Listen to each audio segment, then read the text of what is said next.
Check one, two. Testing audio. Check one, two. Testing live stream. Check one, two.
Testing audio. Check one, two.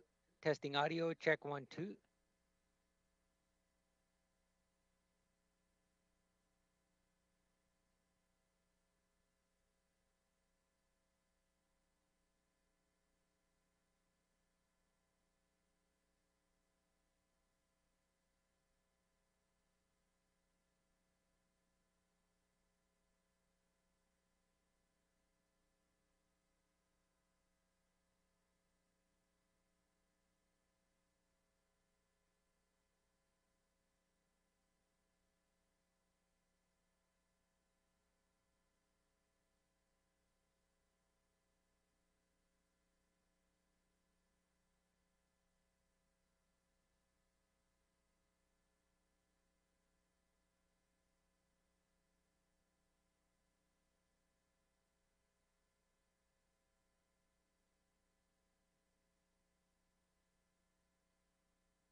This is speaker.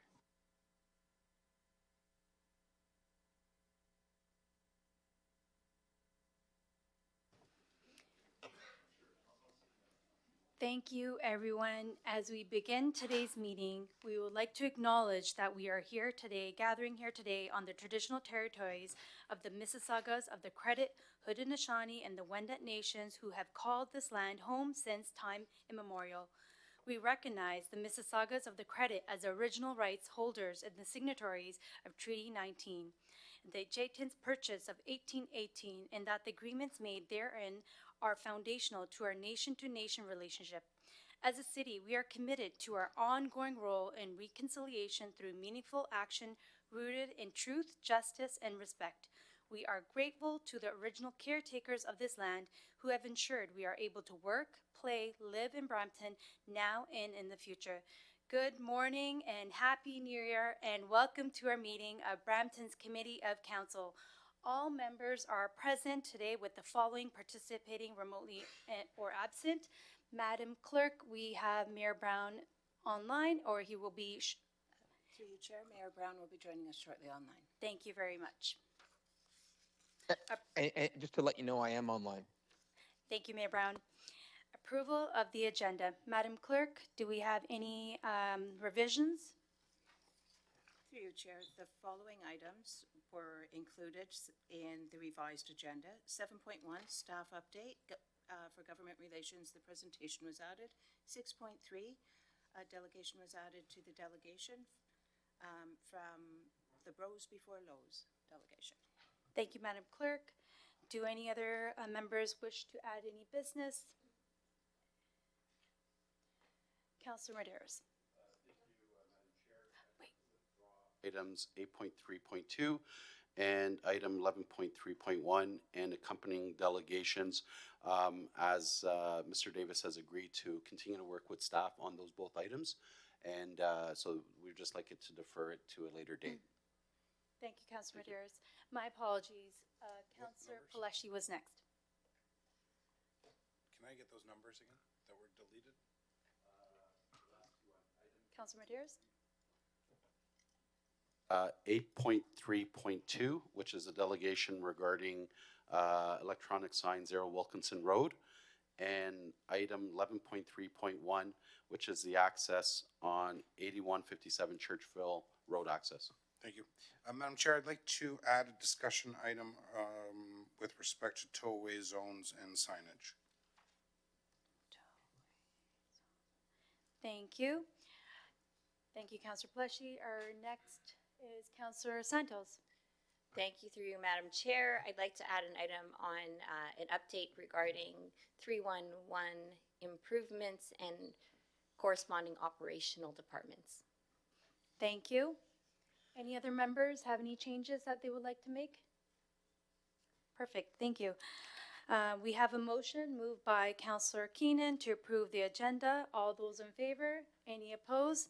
Thank you, the motion carries. Next, do any members have a declaration of pecuniary interest under the Municipal Conflict of Interest Act for any matter to be considered on today's agenda?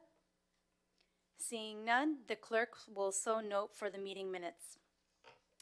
Committee, as a part of our consent motion process, I will read each agenda item that is subject to the consent motion, and any member may verbally identify the item to be held for debate during the meeting. Any item not held for debate will be considered as part of the consent motion and voted on approval. I'll start by reading the relevant agenda items, and members can identify any items to be held for debate. 7.1, Staff Update, Government Relations Matter. In consent. 8.2.1, Staff Report, Delegation of Regional Tax Ratio Setting 2026. In consent. 8.2.2, Staff Report, Amendment to City Bylaw 060-2025-2025 Final Tax Levy. In consent. 8.3.1, Minutes, Accessibility Advisory Committee, November 25th, 2025. In consent. 9.1.1, Staff Presentation Asset Renewal Life Cycle Update. held by Deputy Mayor. 9.2.1 Staff Report, Asset Renewal Life Cycle Update, okay, held by Deputy Mayor. 9.3.1 Minutes Environmental Advisory Committee, December 2nd, 2025. In consent. 9.3.2 Minutes Brampton School Traffic Safety Council, December 4th, 2025. In consent. 10.2.1 Staff Report, Approval of Public Artwork Commission for Century Gardens Youth Hub. In consent. 10.3.1 Minutes Brampton Community Safety Advisory Committee, December 11th, 2025. In consent. 11.2.1 Staff Report, Licensing of Wildlife Removal Businesses and Housekeeping Amendments to Business Licensing Bylaw 184-2023. In consent. 13.1 Referred Matters List. In consent. The clerk will now summarize those items to be included on the consent motion for approval. Through you, Chair, the following items are included in the consent motion. 7.1, Staff Update, Government Relations Matters.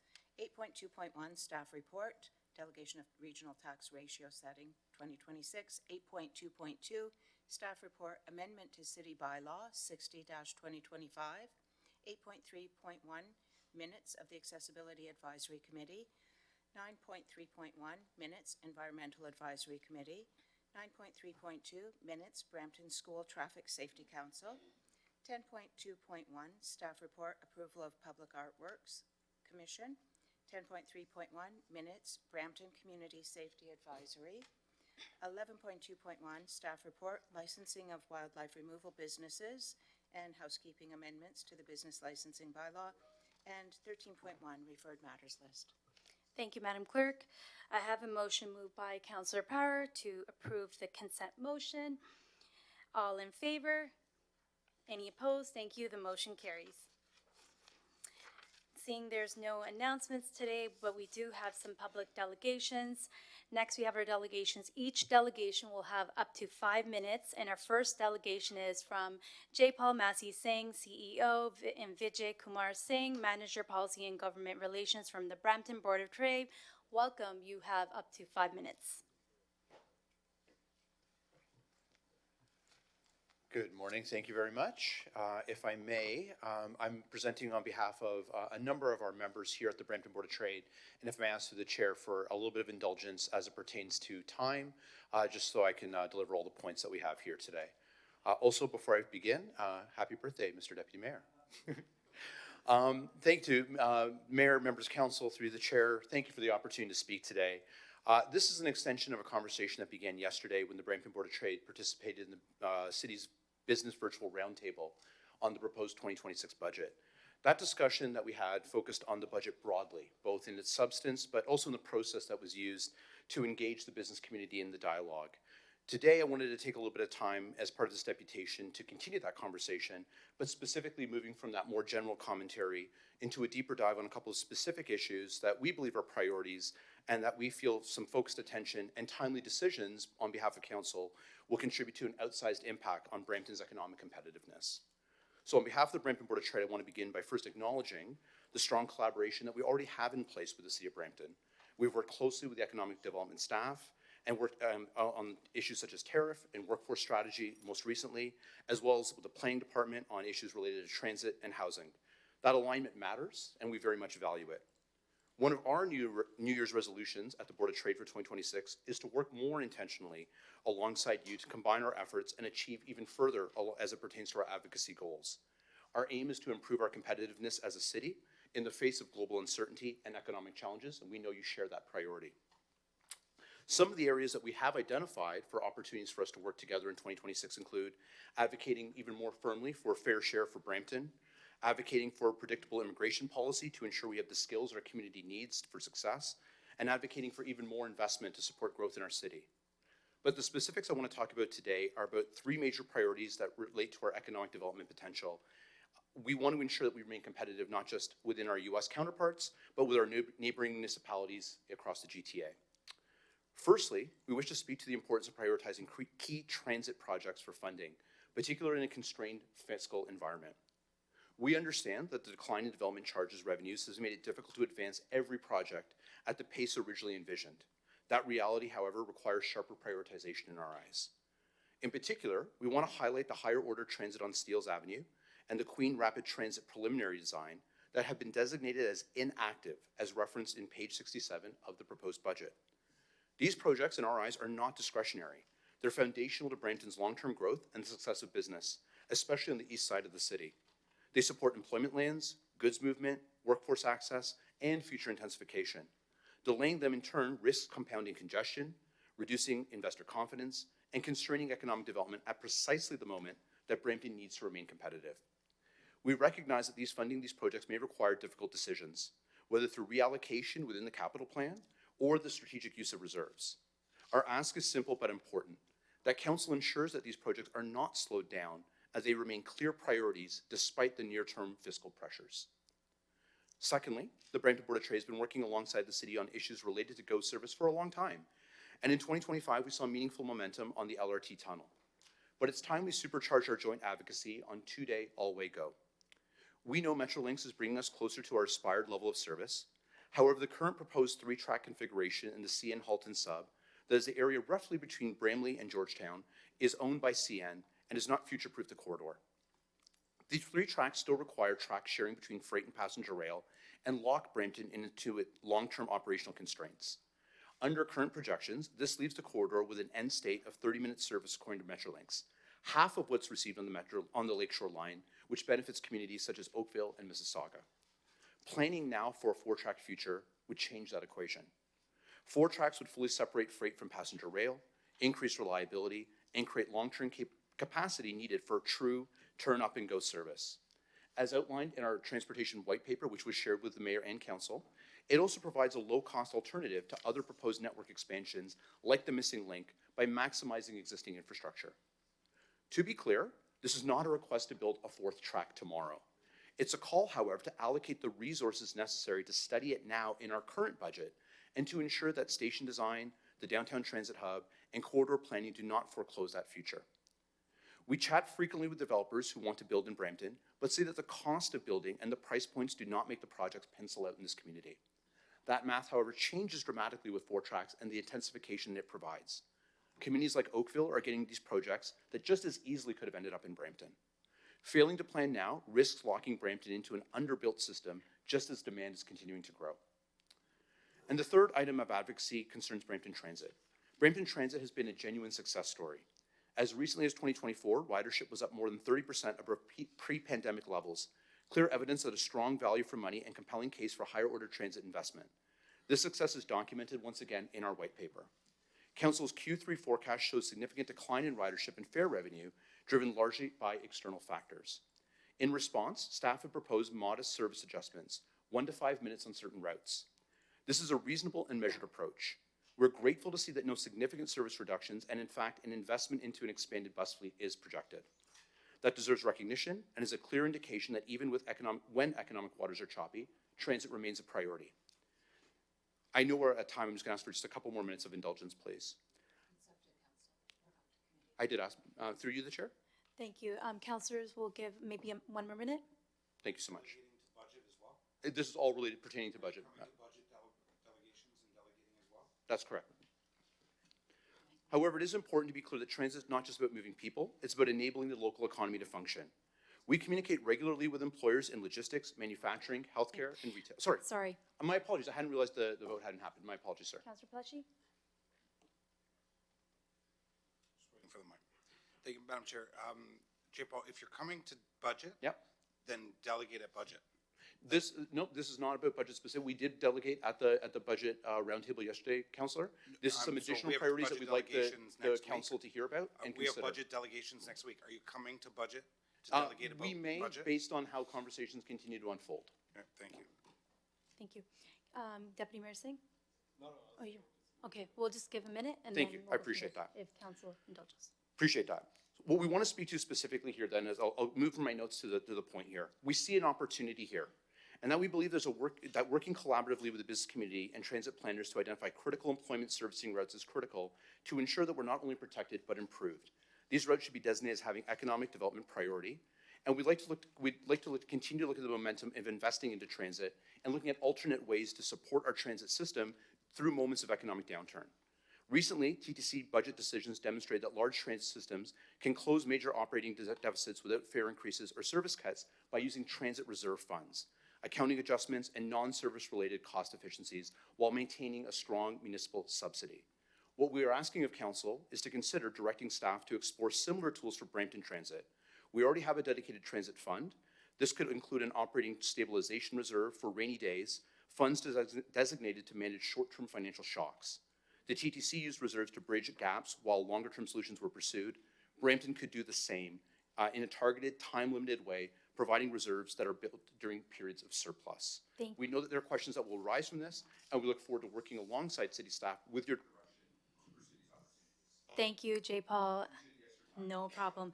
We do have some questions from councillors. Councillor Tour, you have the floor. Thank you, through you, Madam Chair. Thank you, Jay Paul and the Brampton Board of Trade for coming out today to delegate.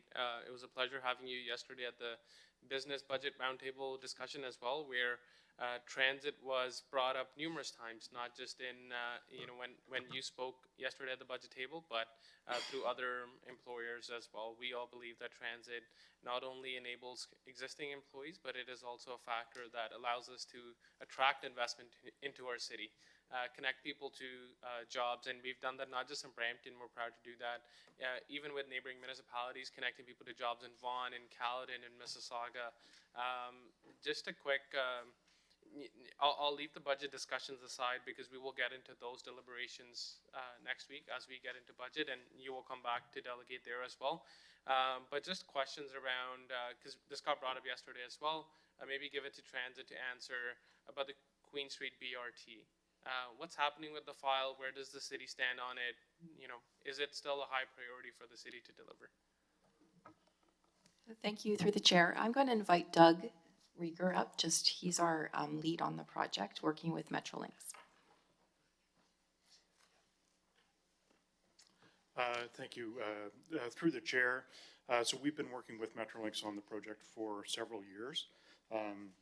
They recently had an in-camera report that went to their board in September. We're waiting to hear some of the results of that plan. They have produced a 10% design, which we commented on, and we're just waiting to hear further direction from Metrolinx at this time. And we're hoping that they will actually come to council within Q1 of this year to provide an update on not only Queen Street, but some of the GO expansion activities that they're also working on.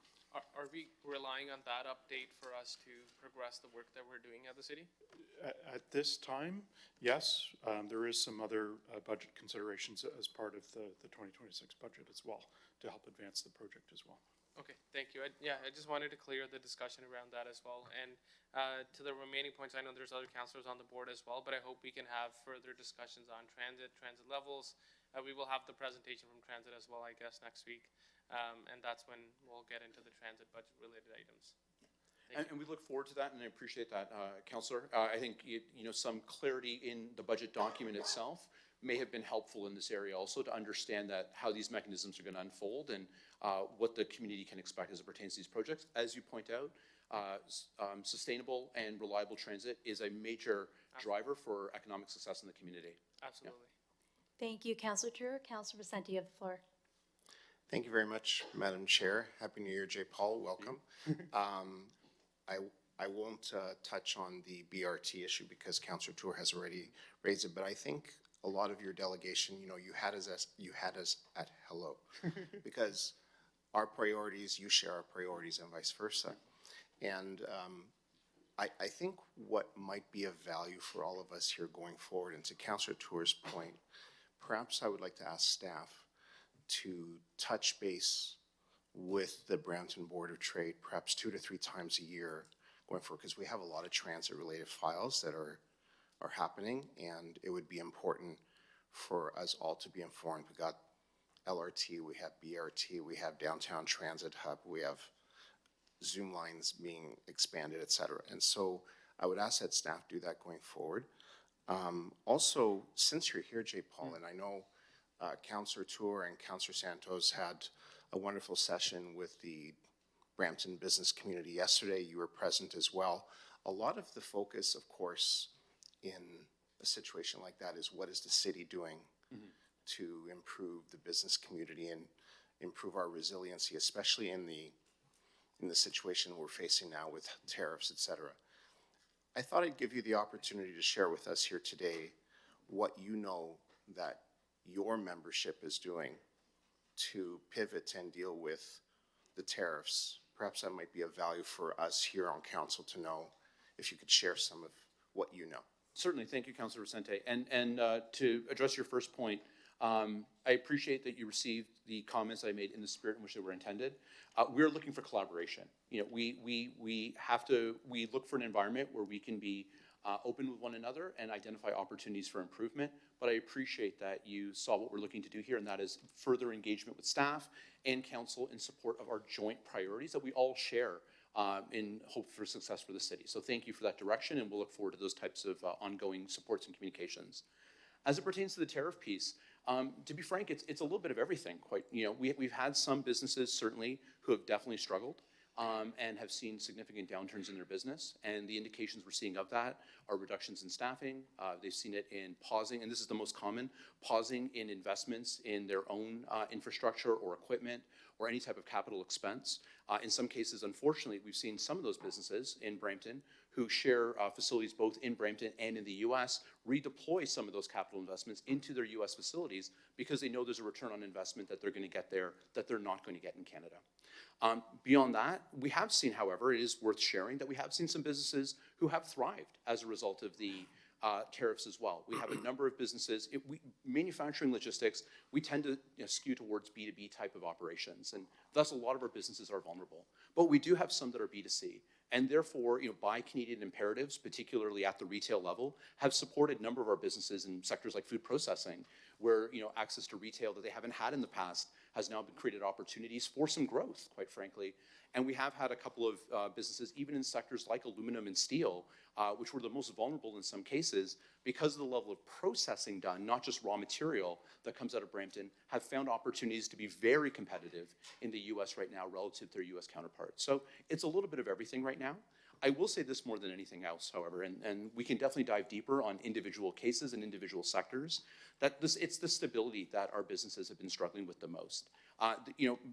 Entrepreneurs are by nature flexible, responsive, and have grit and want to persevere. And we're very fortunate in this community, I would like to say, to have businesses who are very committed to staying in Brampton and very committed to continuing to employ the workers that they have. And so, we have people who are just trying to figure out the best way forward, but we don't have people giving up. What we can do as a council and as a trade organization to help them in the interim is make sure that we're removing every other obstacle and piece of friction. We can't control what the U.S. government is doing. These businesses are finding their ways to pivot. But if we can reduce red tape, if we can find ways to make this more competitive, if we can make it easier for people to get to and from work, we're doing our part to make sure that these businesses have every advantage possible in order to survive this period. Thank you very much, J. Paul, and agree with you. So I'll just close off by saying thank you for coming here today. You are very welcome to participate in our upcoming budget special council meetings. Look forward to your delegations. And I would just ask staff to note my request for those touch points on a more regular basis. Thank you, Councilor. Thank you.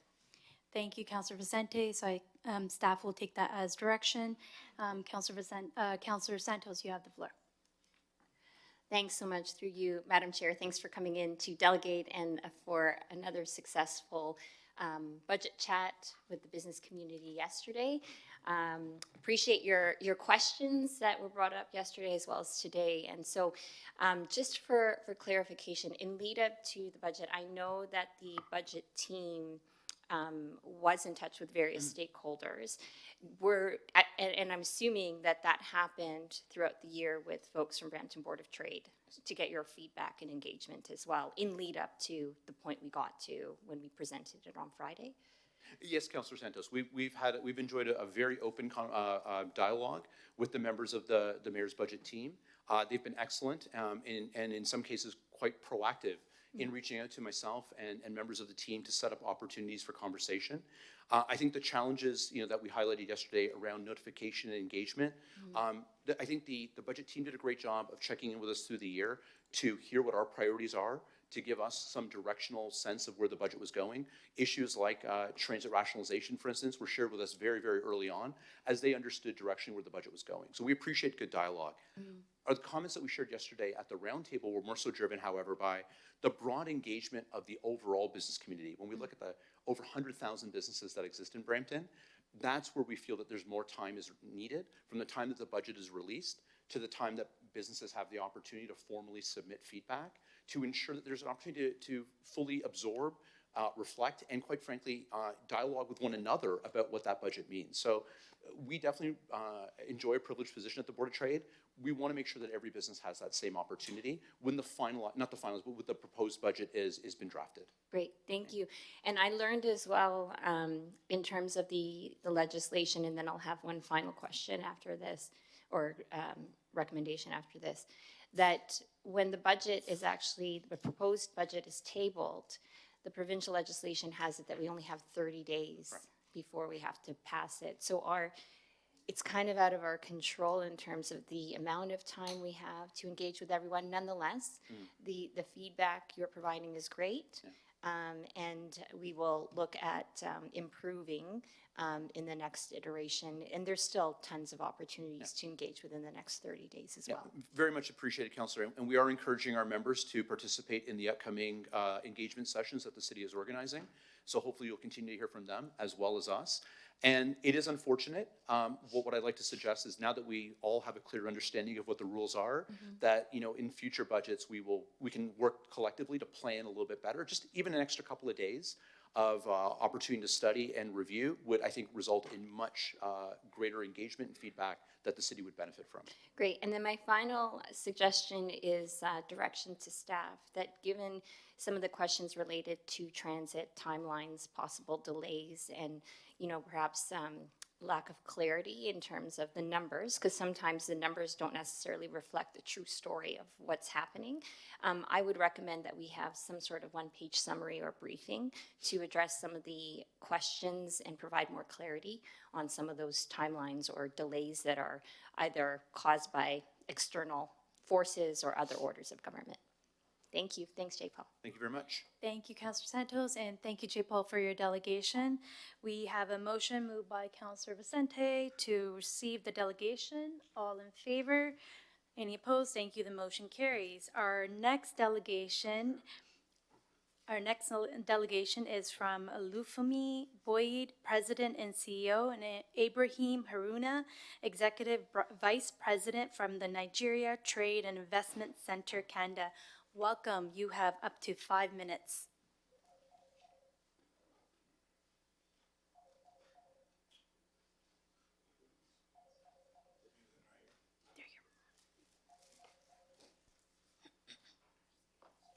Thank you very much. Thank you, and your time starts now. Good morning and Happy New Year to you all. I join J. Paul in extending birthday wishes to the Deputy Mayor. My name is Olufemi Boyede, and I'm making this short address on behalf of the Nigeria Trade and Investment Center, Canada. And it actually ensues directly from a first collaboration that we had with the city of Brampton here in August 2025, which generated the post-event report. And I'll just go straight into that. We are proposing a partnership with the city of Brampton to set up an AfriMat project, a structure really that we see as a public-private trade infrastructure opportunity, and Nitika is leading this. Why did we choose Brampton? First and foremost, like I said, we had a very robust collaboration last year, and from the outcomes of the discussions we had, it was very, very clear that there is a gap that we are now aiming to fill with this concept. It matters to the city of Brampton because we believe that it creates jobs in warehousing, logistics, and trade services. It enhances the position of the city as a hub for Africa-Canada trade and strengthens food security and multicultural supply chains, attracts private investment capital through a PPP model. We had identified the current state, a lot of fragmented infrastructure to address food shortage and security, especially for the colored communities here. The supply chains are fragmented. There is a potential that if we do not have something like this, there is quite significant, substantial economy that is flowing through our fingers. So the Afrimat solution comes up as a digital export marketplace for African and Caribbean products. It offers a centralized warehousing and distribution hub, which we are hoping that will be Brampton. Built-in regulatory compliance and quality assurance. Again, like we said, it's a public-private sector initiative. The city will obviously be benefiting from creating direct and indirect jobs, new tax base offered and opened up, reputation as a trade and logistics gateway, minimal fiscal risk to the city of Brampton because it's obviously going to be a public-private sector vehicle. So we have the economic impacts, some of them, the jobs across logistics and community impact, inclusive growth, access to safe, diverse, and affordable exotic food products. And we have estimated local job creation at about, at the starting point, about 45 to 65 in the first year, but going on to about 195 as the project grows. The investment snapshot, this investment is roughly estimated right now to about $7.48 million US dollars. And it's going to come with a private capital-led, blended with finance options. What are we asking from the city? A partnership, obviously the endorsement, and of course the components of endorsement, addressing regulatory frameworks, supporting infrastructure, and exploration of this PPP approach which the project is carrying. Afrimat positions the city as a global trade gateway. You already are, and we know that this can be enhanced. It delivers jobs, growth, and public-private value, and we welcome the city of Brampton as a strategic partner. Thank you very much. Thank you for your delegation, right on time. We have Councillor Tour on the floor. Thank you, through you, Madam Chair. Thank you for your delegation. Here at the City of Brampton, I know the Mayor says this publicly with a lot of pride. We're one of the only cities that has an economic development office that is focused on investment attraction and export opportunities to Africa. There has been, I believe, conversations between you and economic development staff around this as well, but it's good to see your delegation and the project that you're working towards. If I can just refer this delegation back to economic development staff to further work on this. I see nods in the audience for that. I'd like to do that. Thank you. Thank you, Councillor Tour. We have thank you for your delegation. We have a motion moved by Councillor Tour to refer to staff. All in favor? Any opposed? Thank you. The motion carries. Thank you again. Our next delegation. Thank you very much. Our next delegation will be from Matthew Herbeck, founder, director, the Bros Before Lowe's Foundation. Welcome. You have up to 5 minutes. And they are online.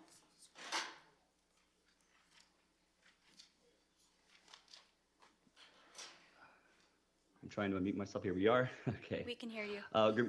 Perfect. Good morning, Mayor Brown, members of council and staff. My name is Matthew Harbeck. I am the founder of Bros Before Lows, a registered non-for-profit based right here in Brampton. I'm here because we are facing a silent crisis in our communities. In Canada, we lose 12 men to suicide every single day. That accounts for 75% of all our suicide deaths. These are fathers, brothers, and sons, mostly aged over 45, but increasingly becoming younger. Suicide is often called a permanent solution to a temporary problem, but the impact is permanent too. Economists estimate a loss of $8 million in societal value for every life lost. Locally, this means Brampton families are losing their financial safety, their homes, and the leadership needed for the next generation. We are seeing holes in families that will never be filled. The philosophy is quite simple for us, the way we want to approach this. I want to be really real about this problem. We know that peer support groups are not the only solution to a crisis this complex. However, we believe that this is a critical first step.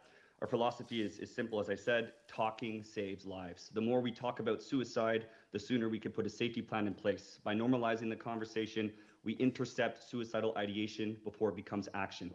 We currently host one support group per week, averaging 8 to 15 men, and this has been averaging as such in the past, I think, 2 months now. Now, we also know that movement unlocks the mind. While talking is our foundation, our future goal is action-based healing. Once we acquire a physical location or run pilot sessions at local spaces that have agreed to host us, this will allow us to offer different programming to help men explore themselves artistically and creatively, also implementing activities such as drum circles in our support groups. Our goal is big. We want to lower the suicide rate by 50% by 2035, and to do that, we need to scale effectively. Since May 2025, we have processed over 100 intakes. Now that is across North America. In February, we are expanding to 4 weekly sessions per week. And by the end of this year, our goal is to have 10 weekly sessions available, supporting 150 men weekly. For 2026, we are executing a virtual first strategy. This keeps our costs low and lets us put every dollar into training while we build the capacity to launch those physical hubs in the future. Our safety and governance. So this brings me to our golden rule. No man leaves a meeting in worse shape than they arrived. If there is an issue, we strictly apply the ASSIST model, which is a suicide prevention process, to ensure a safety plan is in place. And to guarantee that all our facilitators are doing so, we are investing highly into these certifications, so suicide prevention and mental health and safety. I'm proud to announce, though, that since April of 2025, we've raised over just under $20,000, and we are putting those funds towards operational cost and the trainings.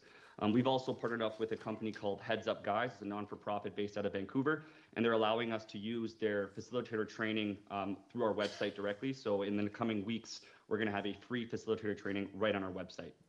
We believe that we are a stepping stone to professional care. We catch men before they fall and guide them to professional help when needed. This is the ask I have here today. I want Brampton to be the leader of this movement. I'm asking the committee for 2 things. Awareness. We need to reach Brampton men first.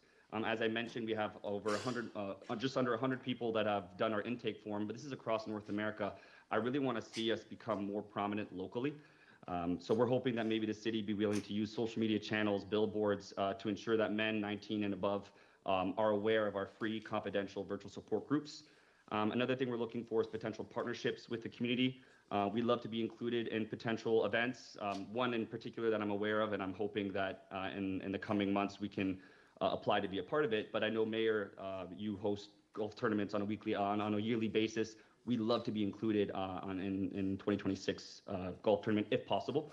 This would help us destigmatize mental health and find the local men who need us, allowing us to create awareness while raising funds to help cover training costs. To give you an idea, for every facilitator that we're going to train, the cost is going to be close to $430 to $500 per person. Here's a conclusion. We are becoming a stepping stone between men in crisis and professional support systems. We invite the mayor and council to help us strengthen that bridge and make Brampton a provincial leader in men's mental health. I appreciate your time today for listening, and I welcome any questions. Thank you for your delegation. We have Councillor Power. You have the floor. Hi, Matthew. Thank you for your delegation, and thank you for everything that you do. Have you reached out to similar organizations? I find working in the nonprofit sector, everybody works in silos. And it seems like there's a number of different organizations that do similar things that do have space available that you could partner with.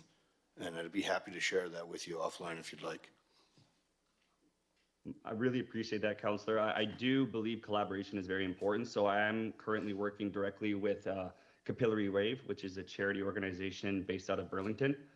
They've been pretty much guiding me through these spaces that I've created. They offer free facilitator training, one that we're hosting in February.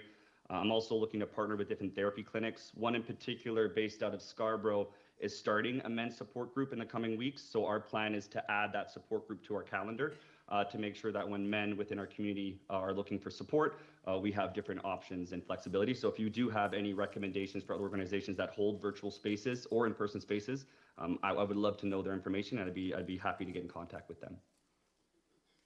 Thank you so much, Councillor Power. I would definitely recommend referring to the next intake for the Advanced Brampton Fund. I find a lot of nonprofit for groups do miss that opportunity, so I think that'd be a great opportunity. And we have a motion received by Councillor Power to receive the delegation. All in favor? Thank you. Any opposed? Thank you. The motion carries. And thank you for your delegation. Thank you so much for everyone. Our next delegation will be from LaRose Marcedar, Executive Director, and Carrie Percival, Chair, Downtown Brampton BIA, and Marlene Spence, Executive Director, the Chance Center. Welcome. You have up to 5 minutes. Thank you, Madam Chair, members of council. Happy 2026. Thank you for the opportunity to speak to you today about one of the BIA's proudest achievements during the summer of 2025. In an inspiring move towards exclusivity and community enhancement, the Downtown Brampton BIA launched a Clean Crew, a 12-week pilot program created in collaboration with the Chance Center. This initiative provided meaningful employment opportunities for neurodivergent individuals, many of whom experienced paid employment for the very first time while working to beautify our vibrant downtown. Beyond its social impact, the Clean Crew directly supports the BIA's broader effort to enhance the look and feel of our downtown, ensuring that public spaces remain clean, safe, and inviting year-round. The Clean Crew hit the streets this past summer with the support of our local businesses and residents who appreciated their positive impact both on the community and our downtown community. The team picked up litter, filled dozens of bags of garbage, swept sidewalks, pulled weeds, and removed posters and flyers.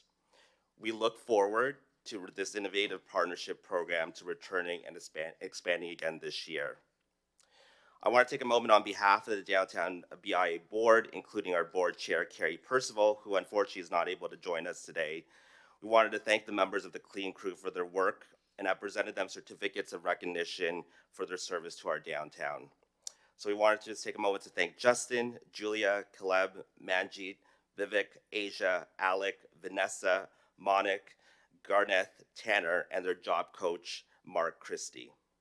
And then after the delegations are done today, I'd like to invite members of council if they could please take a photo with members of our Clean Crew who are present here today. I'll turn it over to Marlene Spence, the Executive Director of the Chance Center, just to say a few words. Thank you.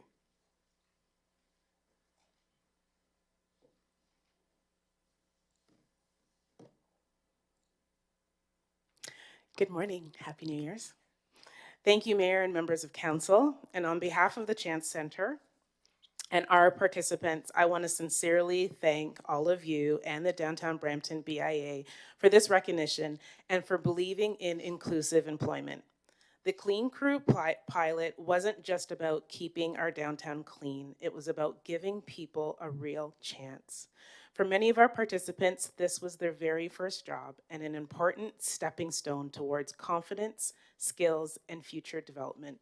We're truly grateful for the partnership and proud to be part of the downtown and lead in inclusion. Thank you. Thank you so much. We do have Councillor Santos on the board. Thank you, through you, Madam Chair. Congratulations on your acknowledgement of that award that I saw on Reader's Choice, by the way. But I also want to say to all of you, and I recognize you, Kai, hi. I want to say thank you for your work and your commitment to keep our public spaces in downtown clean. It is so helpful to see that level of collaboration. I want to also acknowledge that this is something that we have done and piloted in community services. And I want to share a little bit of a story because I think the folks here at Brampton Board of Trade should probably listen to this too, because they could probably help. So last year in the spring, there was a teacher who reached out to me who was looking for co-op positions for her special needs students. And she did a letter campaign to businesses across Brampton, asking them to place students so that they could get experience, just like all the other students. And unfortunately, the business community didn't respond very well. And so the teacher asked me, counselor, can the city help? And this is totally true story.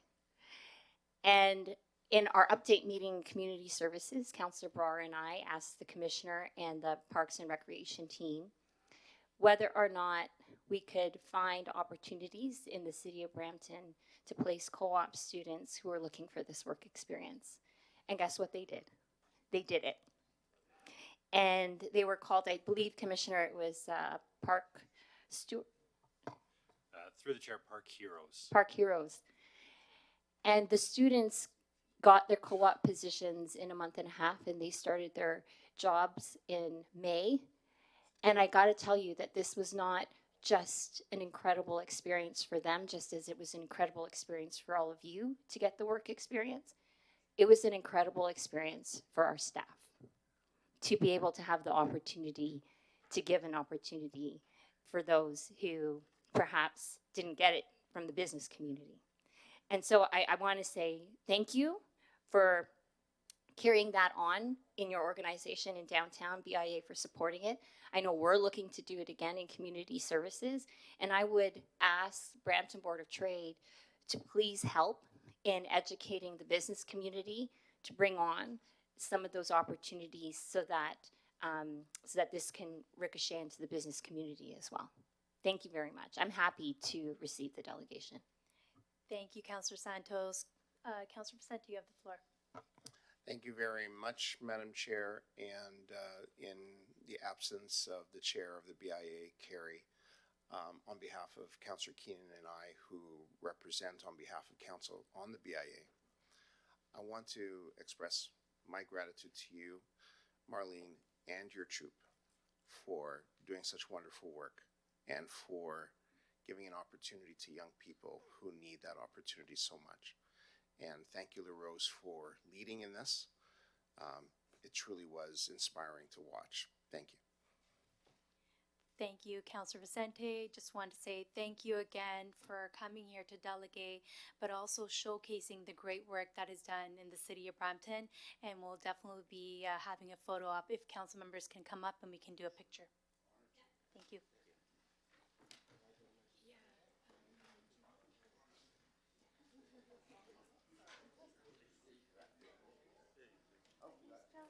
Congratulations again. No, Councilor wants to thank you.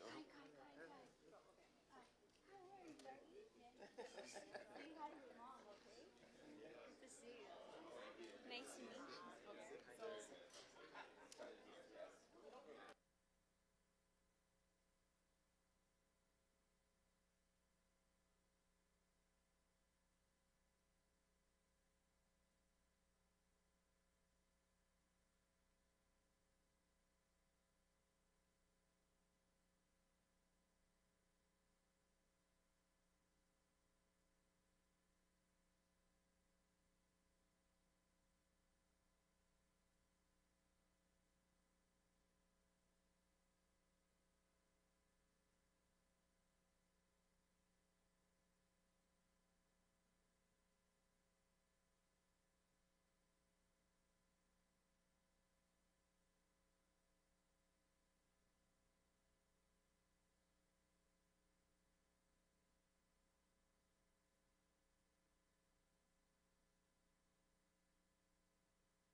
Thank you very much. We'll just wait, give maybe a couple of seconds before the room is cleared, and we'll go on to our next part.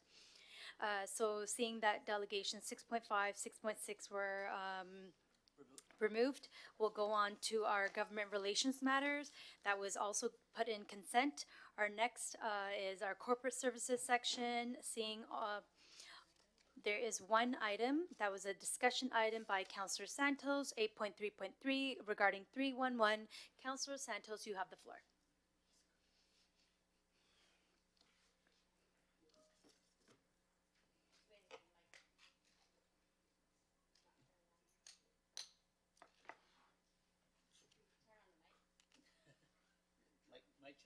Mike, there we go. Thank you so much, through you, Madam Chair. So I know that the 311 system and the integration of the various databases and communication channels between service operating departments to 311, I know that that entire process is underway. However, and I know that there have been improvements, so thanks to the team, to staff for making some of those improvements for residents. However, we're still getting more frustrated residents who are receiving responses about their complaints that are filed, and residents are getting really good at following the process now, especially as it relates to property standards, parking issues, RRL, and various other things. But sometimes their frustration is that they file a complaint and then the response back from 311 is the issue has been resolved, and then they look out the window, but the issue has not been resolved. Or the issue has been resolved and the tree that they asked for has not been cut yet. Or the issue was unable to proceed, their complaint, they were unable to proceed, and there's frustration because they don't understand why. And so as we move into a more customer service front-facing response to residents, because we've been talking about this now since 2022, I think, asking for 311 and operational department integration to improvements to happen for residents to understand and somehow follow that bouncing ball similar to a FedEx tracking package. I would love to hear an update on the progress of everything, and also, if possible, a report back to council, that is, so we can share it with the public on the timing of everything, how we're going to be integrating the departments, what to look forward to, what that new operating model or front-facing model might look like. Just because when I respond to residents one-on-one, it's taking a lot of time. And I'm having now to go back to Commissioner Tamming and then back and forth to bylaw or Parks and Recreation or to the building team or transit on what is happening. And it's the same questions over and over again. It's the same frustration over and over again. So if I could just get some perhaps feedback from staff, and I'd like to move that a report come back if possible to provide the timeline, how we're integrating the different departments, what it's going to look like, and what residents can expect. I guarantee you that these questions and frustration will be coming from residents during our budget chats and budget consultations, 100%. It is one of those basic services that I think is a trigger point for frustration, mostly because they don't know what we're doing and what we're trying to achieve in these improvements. So I think a public report would be great, but also preparing ourselves for some of those questions during budget. Thanks, Councillor, and through the chair. So I will bring a report back. I'll aim for maybe 2 cycles from now.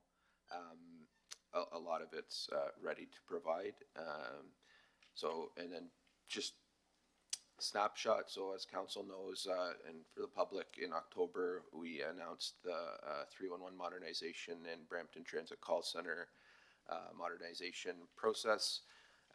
There's two phases to that. So the first is the 311 call center transformation, and that was completed in October and delivered improved IFBR access and SMS notifications. For instance, in the recent snow event, 44% of calls were handled through the automated messaging, and this reduces wait times for live agent support. It means that agents are available for some of the more complex and urgent inquiries, so there's some success happening. What I will say is the phase two, the integrated service management, so that's more of a, when we've discussed it, Councillor, about the bouncing ball, seeing where it's going, that will be aiming for Q3 of this year, with kind of the ticket where someone can log in and see where their ticket is, who has it, what work is being done.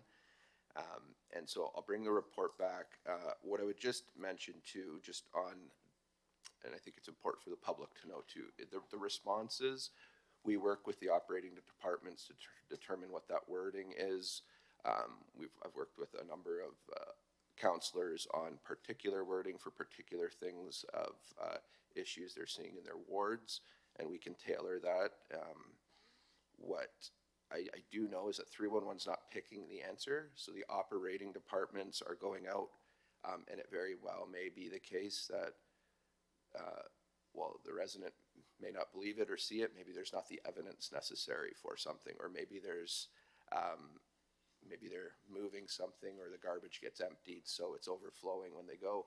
I can't speak to any given call, but those answers are selected in the systems by the operating department, and then it flows through the 311 channel back to the resident. And so there may be some additional training required or additional reminders with the various operating departments as well, just on how we go about responding to the residents. I'm also thinking we'll look at potentially a web page with the summary. So to your point of the information, we'll bring back the public report, but perhaps we can put some status updates on the website so residents kind of can follow the progress as we go. Thank you. Councillor Santos? Thanks so much, through you, Madam Chair. So just a follow-up, because I know that it's important to note that as we're going through this operational improvement with communication to residents through 311, that every single department also has a role to play in making sure that what is communicated to the resident is correct and accurate. And so on that note, I'm also wondering, so the other piece is when residents come to us and they're like, well, we filed a complaint to 311, got the reference number, but nothing happened. Here's the response that we got. How is it that, counselor, you don't know this? Right? And so and we don't know unless the resident explicitly says, please notify my counselor. And many residents don't know that they have to explicitly say that. And so I know it might bombard our inboxes a little bit more. However, during this transition period, as we're trying to develop that phase two for the front-facing service, like a follow the bouncing ball of their complaint, is it possible for us to just automatically assume that the local counselor should also see what it is that the residents are asking for? I just don't know the volume. That's what I'm kind of scared of. Or can we include a tick box online that says, please inform my local counselor, and train the 311 operator on the phone to ask that question, so that at least we can see as well what is going on and assist in the process. Just something to consider perhaps when that report comes back. And then also just to the operating departments, if we could remind our teams the importance of this, and maybe they should see what the response is after they check the box. I don't know if the teams in bylaw or parks and recreation or planning or transit or fire and fire prevention, I don't know if the staff on the team understand that when they check a box, what the resident is going to see is issue has not been resolved, and how that would feel as a resident who has issued numerous complaints about the same thing. So I think if we could just remind folks to, in the different operating departments, to be mindful of what is going to be the end communication to the resident in order to deal with some of that misunderstanding or misperception that they may have versus our internal communication to each other. Like our internal communication between the departments is very different from what the customer would see it as. Okay, so just a reminder for that. Thank you, Councillor Santos. Commissioner, do you have anything? Thank you. Our next is Councillor Palashi. You have the floor. Thank you, Madam Chair. Thank you, Councillor Santos. I also want to be able to look into all of items related to 311 and the residents that with respect towards 2 and 6. I don't necessarily want to be notified by way of email. I want out of our offices someone to have access into something.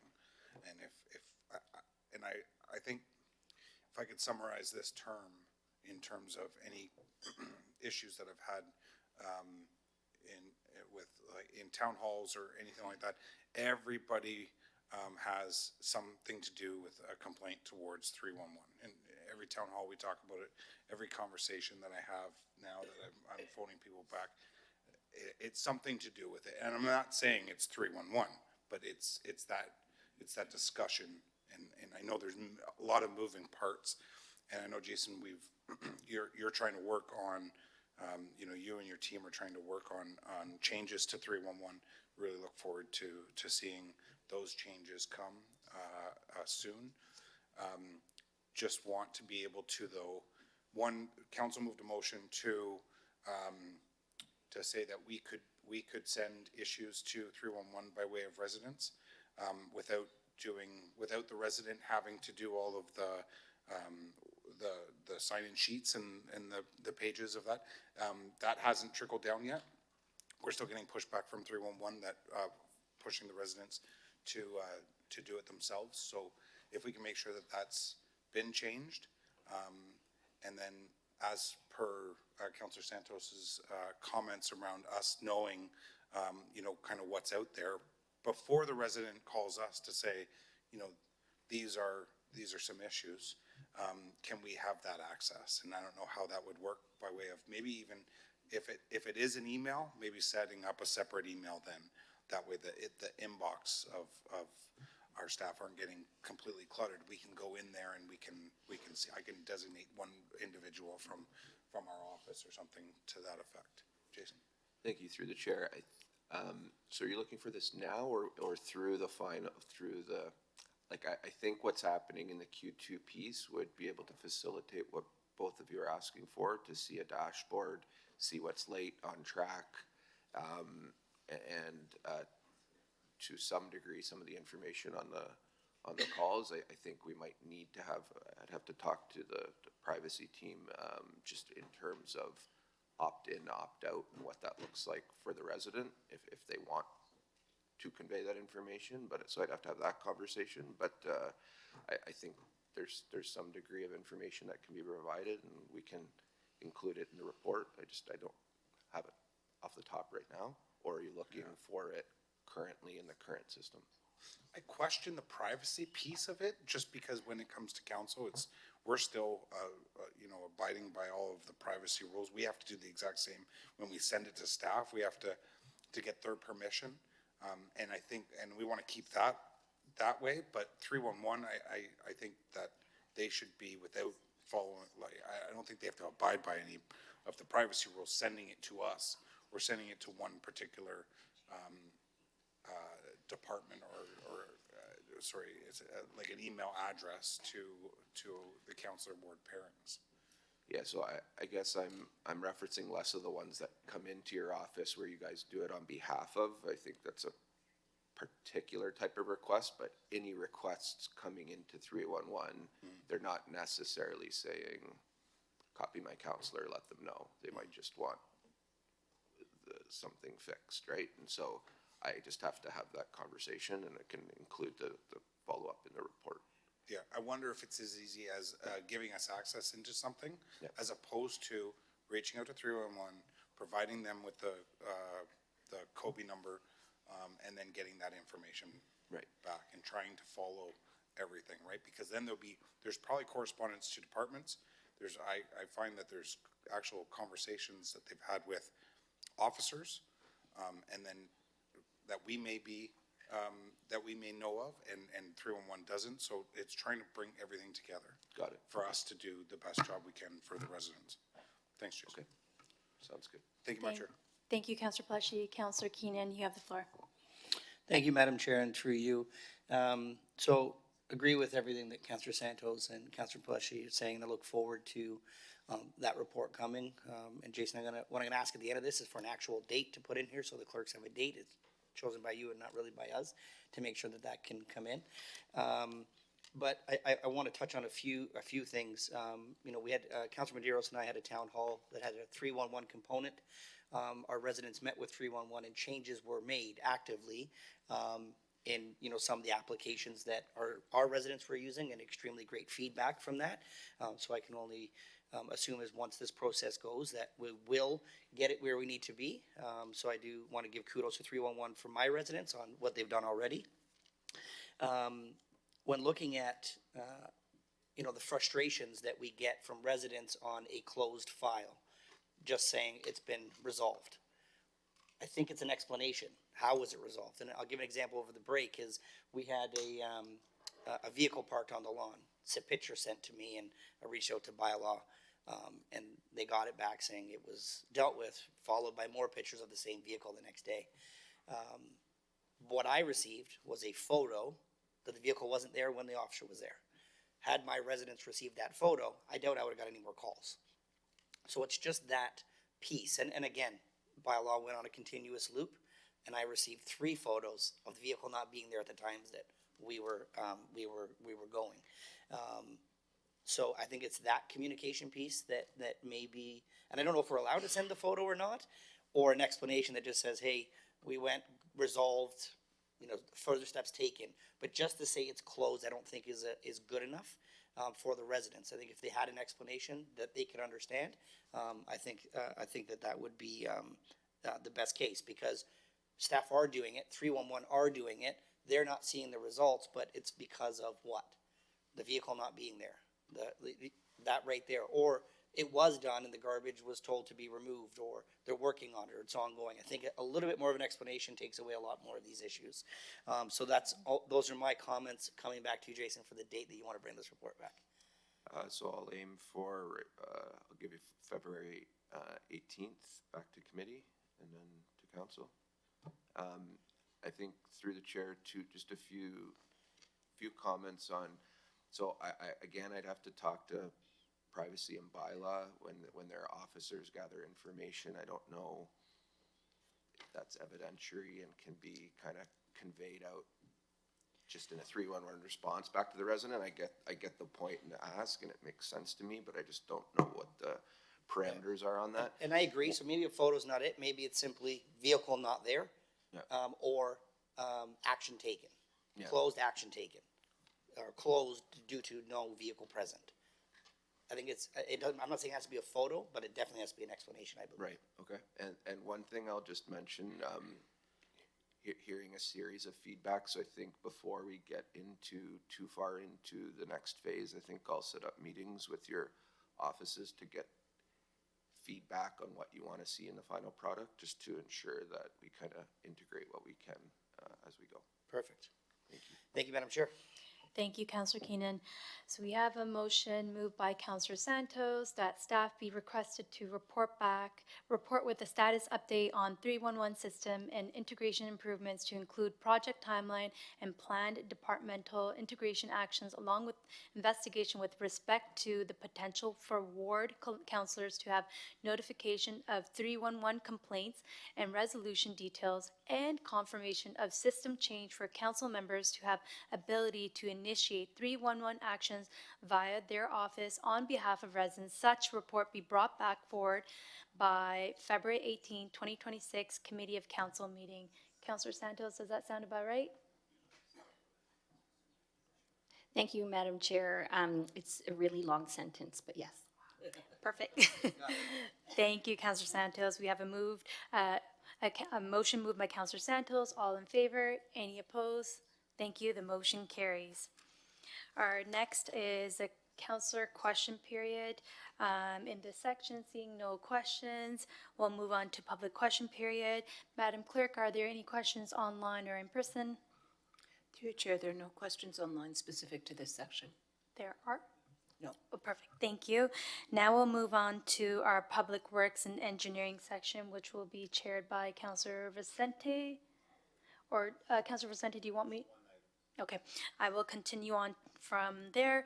So our next item is 9.1, staff presentations, 9.9.1, asset renewal life cycle update.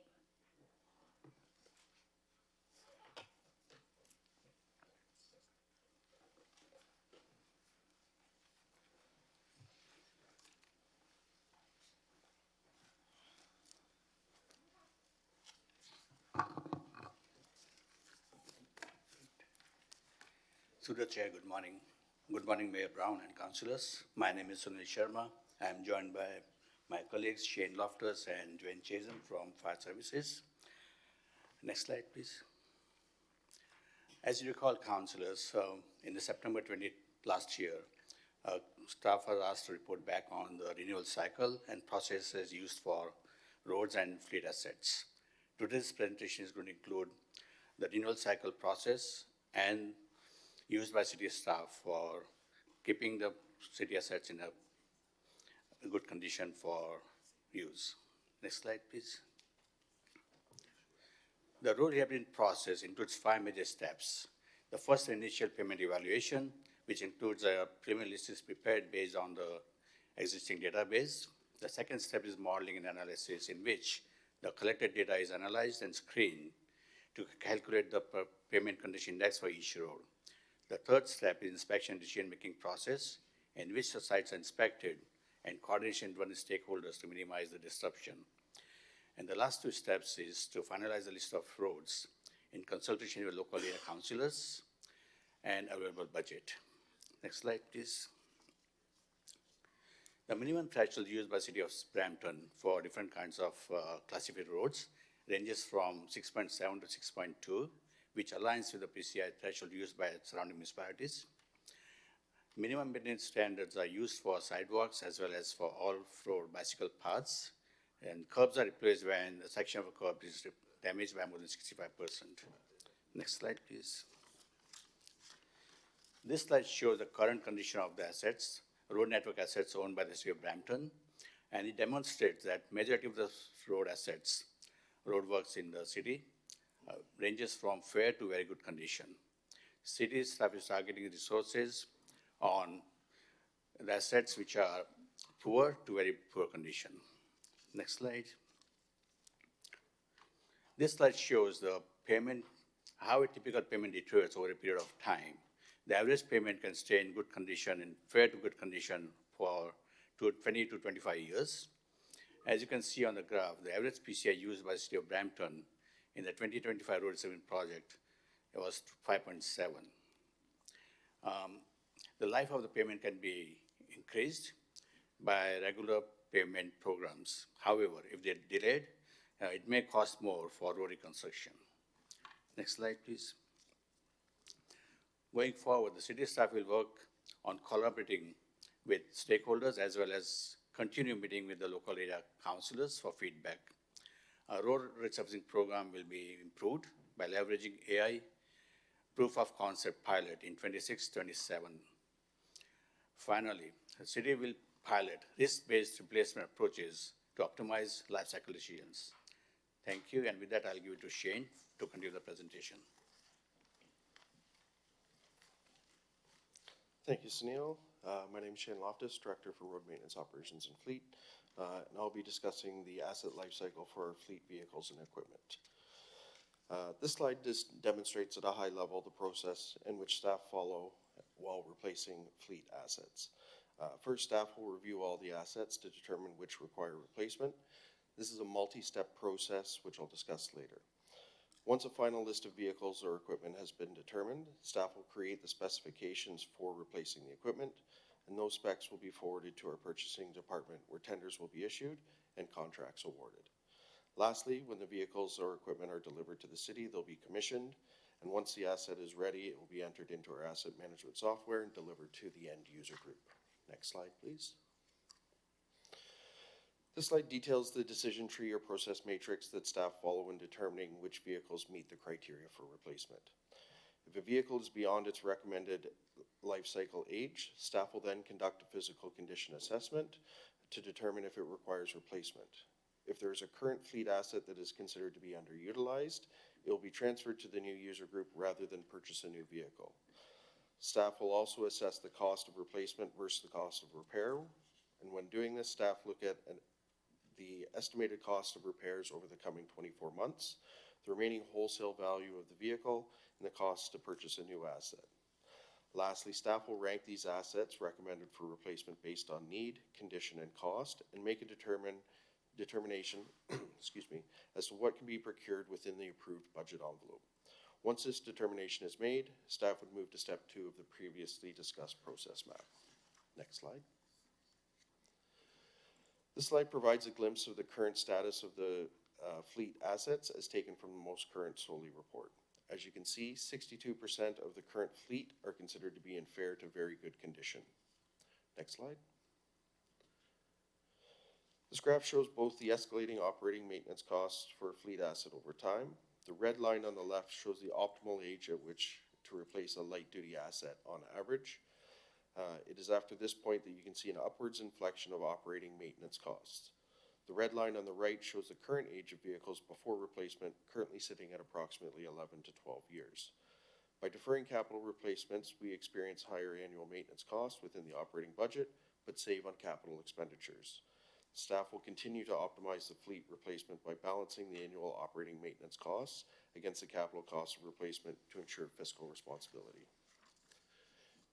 And I'll now pass the podium to Dwayne to speak on the fire asset life cycle. Thank you, Shane. My name is Dwayne Chason, Division Chief, Apparatus and Maintenance for Brampton Fire. So the first slide here shows the average age of our vehicles compared to the expected useful life. Our frontline vehicles have a life cycle of 12 years, an additional 5 years in reserve service, while support vehicles have a life cycle of 9. Next slide, please. From the SOLI report, our light-duty frontline shows an asset's 51% in very good condition, and our heavy-duty frontline vehicles in 71% in good to very good condition. Our reserve fleet is at 28% in very good condition. Excuse me. I'll turn it back over to Shane. Next slide.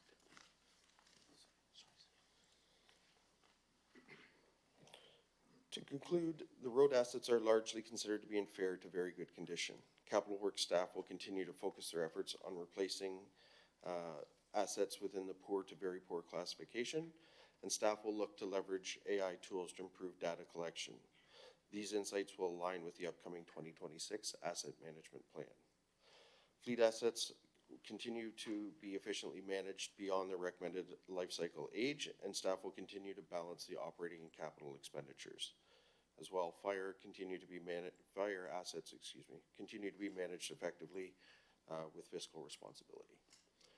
And that concludes the presentation. Happy to take any questions.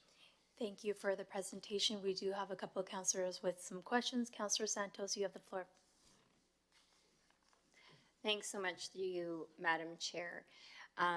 Last year, we had Stellantis come in to delegate regarding the closure of the Stellantis plant, and since then we had a couple of update meetings with them. And in our most recent update meeting with them, they did share, and we had a conversation about replacement assets and vehicles at the City of Brampton and our Made in Canada procurement policy. And suggesting now to staff, and if you can answer, given that procurement policy, how can we support Made in Canada vehicles in particular, or even assets that we have, in order to support our workers here in our country, and particularly in Brampton and in Ontario? So we did say to them, as we start replacing our assets, which looks like is happening ongoingly, how can we support our workers here in Ontario and in Canada? through the chair to Councillor Santos, within the procurement policy, there is language that specifies preference to made-in-Canada vehicles. There is no ability to specify something in a specific region or area within Canada. It is Canada's general, but we do give preference to Canadian-made assets. Councillor Santos? Thank you, through you, Madam Chair. So one follow-up to that. So Vito, as well as folks who were in the meeting with us on that day, provided us with a list of all the vehicles that are made in Canada or touched in Canada, and happy to, if you don't have it yet, forward that list over to you folks as well. Absolutely, we'll take that, and where it aligns with the specifications for the vehicles needed, we can include that. Thank you. Thank you, Councillor Santos. Councillor Palacio, you have the floor. Thank you, Madam Chair. Going to the pavement deterioration curve, where did this chart come from, the pavement condition index? Who is FHWA and who is AASHTO? Maybe I can ask my. I'm assuming MTO is the Ministry of Transportation. Yes, through the chair. Yes, you're right. The curve basically is industry standard coming and supported by the MTO and the committees. For the other, sorry, I forgot the other ones. Sorry, who is FHWA? HWA, maybe I can ask. FHWA is not? Yeah, FHWA, and who is AASHTO?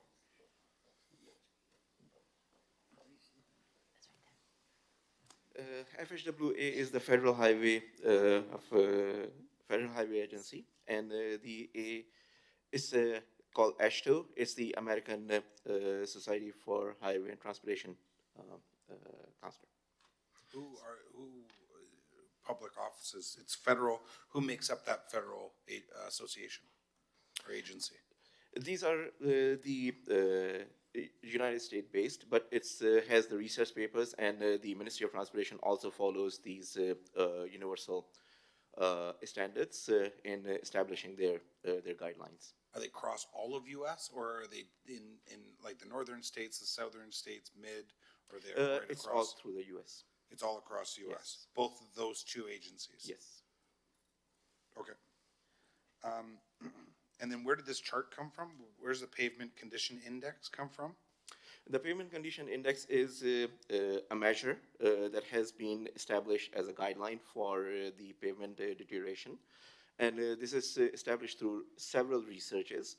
And that researches also include the papers or the researches from the FHWA AASHTO, as well as the Ministry of Transportation also had two separate guidelines for the pavement condition in the municipalities. And is this just with asphalt? This is for the asphalt, yes. Just with asphalt? Yes. Does this talk about anything under the asphalt in terms of the like the base construction? I have roads in my area that there's under the asphalt is logs. Yeah, okay. This is basically the whole pavement itself, which is the asphalt, the top layer, and the base and the sub-bases. So it is considered as the whole in general. And then does it talk about the traffic on? It does. It does because whenever there are these deterioration curves, it not only takes into consideration the age of the pavement, but also how much the annual or the average daily traffic is on that particular segment, as well as what is the classification as well. And then with this specific chart, where are we with the traffic on how well used this road is using this chart? So based on the different classifications and the traffics, it's not shown on this particular chart. This is a general representation of how the pavement deteriorates throughout the years. It could be sooner or later, depending on several factors. It could be climatic conditions as well, not only just the pavement or the traffic, and what the pavement materials are used for the road construction. So this is an average. You're saying it's low, medium, and high used roads all merged into one to figure out an average. Right. that is correct. I don't know if this is the best, like, I don't know if we should be figuring, if we should be using an average when we're looking at, preventative maintenance, maybe rehabilitation, no. I would rather have, you know, we classify our roads with arterial, collector, and then other, something. I would rather see a chart more along those lines if. Councillor, on that note, we have different PCI values for the three different classifications, which is arterial, collector, and local roads, and we use the different PCI values to determine. This one that we are using is the average from 6.7 to 6.2, which ranges between the fair condition. We are focusing on keeping our assets in a fair to good conditions. And the last year, as you can see on the screen as well, the average PCI that we have rehabilitated the road consists of 5.7, which was in the poor range.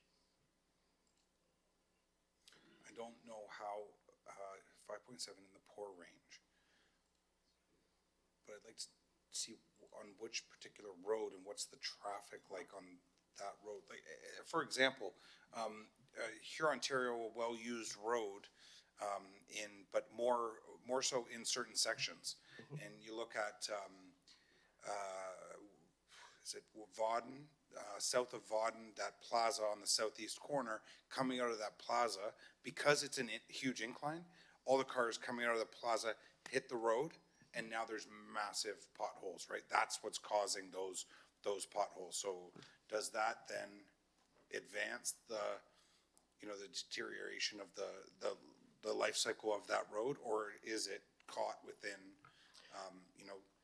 can't use the average on it, but.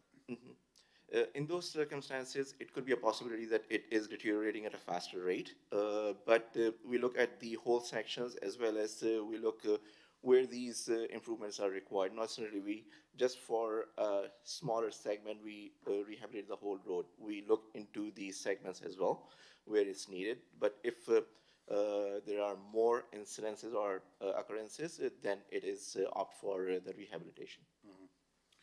Okay. On the next slide,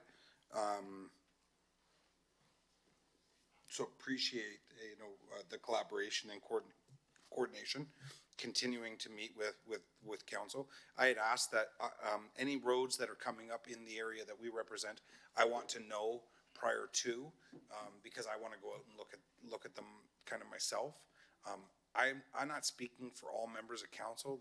It's up to them to look into their roads, but we were able to save, I think it was $18 million by pushing that off, though, because I checked all of the roads that I had in our area, and for the most part, most of them looked good. So I want to continue with that,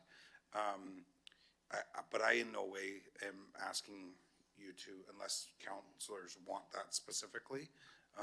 But I would like to continue to have that dialogue. So if we're sending whoever goes out and does the eye checks, if they do them, they determine this road in wards 2 and 6 need to be done. Then if we could just have a look at those, if we could have that communicated to us, we'd appreciate it.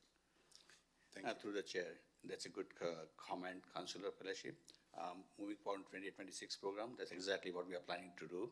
We're going to create a list of roads based on the available budget, which is maybe next 2 weeks. So early in February, myself and my staff will meet with all the local area councillors with the list of roads. And this time we are going a step further. We'll have the pictures and the videos of that road section to show you in our meetings. Excellent. Okay, thank you so much. Thank you, Madam Chair. Thank you, Councillor Pleshy. Next, we have Deputy Mayor Singh. You have the floor. Yeah, one question I have two actually. The first one is, how's this plan, the renewal plan, connect with the asset management plan? What's the relationship between the two? Through the chair, so basically what the asset management plan documents the age, condition, all the assets we own, right? And based on database we have, we know which roads were done in 1984, 2004, so 20-25 years.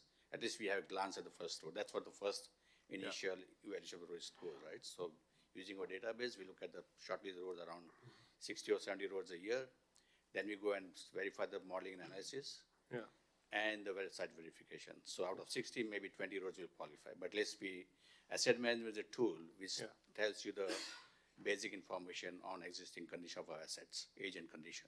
Okay. And then this is, I guess, taking that, drilling it deeper and seeing when the renewals are needed when it comes to fire vehicles, roads and whatnot, correct? Through the chair, yes, that's my understanding. Okay. Asset management is more like a database we have. Okay. And then we go next step, drill down Okay. and move forward. Okay. And then I guess the last thing I would say is maybe more of a comment, but when we're talking about replacing vehicles or replacing roads, we determined that, their replacement time is X, right? But with technological innovation, we can kind of extend that replacement time. Is that sort of incorporated? Because I'm always curious, especially if we get newer vehicles, hopefully they have longer life cycles, especially roads and asphalt. I find that area needs immense innovation and there's huge potential, but it's just the industry so slow to adapt. So is that something we consider to increase sort of replacement rates? Through the chair, I can speak for roads and maybe I'll ask Shane to comment street. So for road purpose, I think we do look into that. So we have regular maintenance through the crack sealing and maybe basically repairing the potholes as we go. And we try to extend the road as much as we can. But certain times it comes to a point, like it's cheaper to resurface than to keep on maintaining for several years, right? Yeah. So when we do the rehabilitation of the roads for resurfacing, we extend the life of a particular road, maybe on an average of 15 to 20 years. With resurfacing, it can go 50 to or 20 years. Yeah, okay. With just the 2 inches of asphalt milling and paving, right? Yeah. But if we keep on doing the potholes, repairs and the crack holes, then we it's may just do every 2 or 3 years, right? That Yeah. more effort and time for us. Got it. I can talk to Shane for. Thank you through the chair to Deputy Mayor Singh. When it comes to vehicle replacement, a lot of it is industry specific, so there isn't an exact number. It really is based on the fleet that the organization has and the purpose that it's used for. So in the presentation, we use the example of light duty vehicles. There are many uses for light duty vehicles across the city. So some are used on a daily basis, some are used occasionally, some are used for towing and more strenuous. So it really is data based on the usage, and then looking at the repairs that have been incurred as well as the projected repairs that are going to come, and evaluating what that cost of repair is, or continue to keep it on the road versus the cost of replacement. So there is a lot of analysis based on values and repair.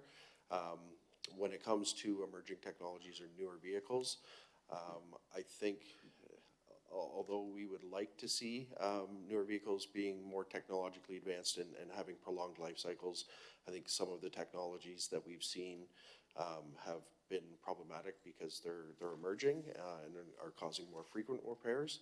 But that's something that we'll have to kind of balance over time and see where that goes. So it really is kind of specific to the actual usage of that piece of equipment or vehicle. Okay, got it. All right, thank you. I appreciate everything you're doing. It's an important area, the asset management plan and the renewal, so thank you. Thank you, and thank you for the presentation. We'll bring forward the report 9.2.1. Seeing there's no questions from councillors, I'll have Deputy Mayor Singh move the motion to receive the presentation and report. All in favor? Any opposed? Thank you. The motion carries. Seeing no other items in this section, we'll go on to our councillor question period. No questions from councillors. Public question period. Madam Clerk, do we have any questions from the public? Through your chair, there are no questions about this section. Thank you. Now we'll move on to our community services section. Nothing was held in this item. We'll go straight to our councillor question period. No questions. Public question period. Madam Clerk, do we have any questions regarding community services? Sorry, through you, Chair, there are no questions about this section. Thank you, Madam Clerk. Now we'll go on to our legislative services. We have no items that were held, but we do have a discussion item by Councillor Palashi, 11.3.2, regarding possibility of additional towing zones and signage. Councillor Palacio, you have the floor. Thank you, Madam Chair. So council, dating back, council said we want to start towing vehicles that are in, are seriously impeding other people or whatever the case may be. Snow events was the biggest thing, but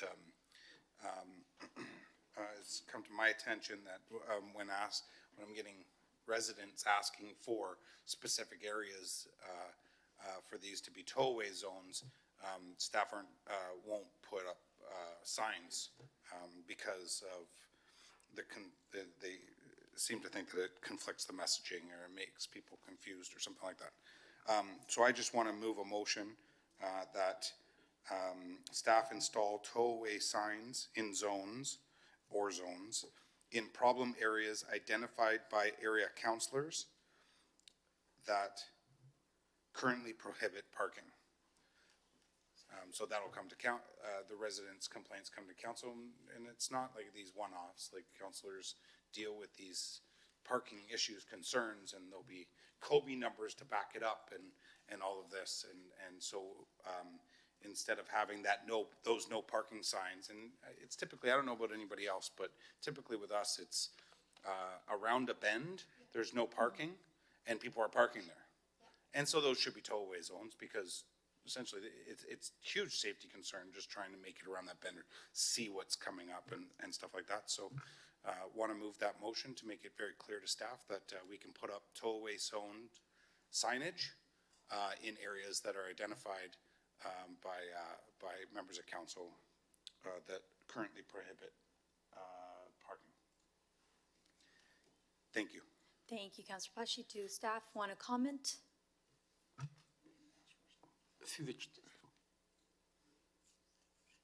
No comment, that's fine. We'll take that motion. Thank you.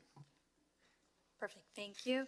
We have a motion moved by Councillor Palacio that staff install tollway signs in zones identified as problem areas by members of council which are currently designated as no parking zones. Councillor Palacio, does that sound right? Perfect. Moved by Councillor Palacio. All in favor? Any opposed? Thank you. The motion carries. Our next item is council question period. Seeing no questions, we'll move on to public question period. Madam Clerk, do we have any public questions online? Through your chair, no questions about this section. Thank you. We'll move on to our economic development section. We have no items under economic. We'll move right on to referred matters list. Do any members have any questions or comments regarding the referred matters list? Seeing none. Now we're on to our final public question period. Madam Clerk, do we have any questions online? Through your chair, we have no questions related to this agenda. Perfect, thank you.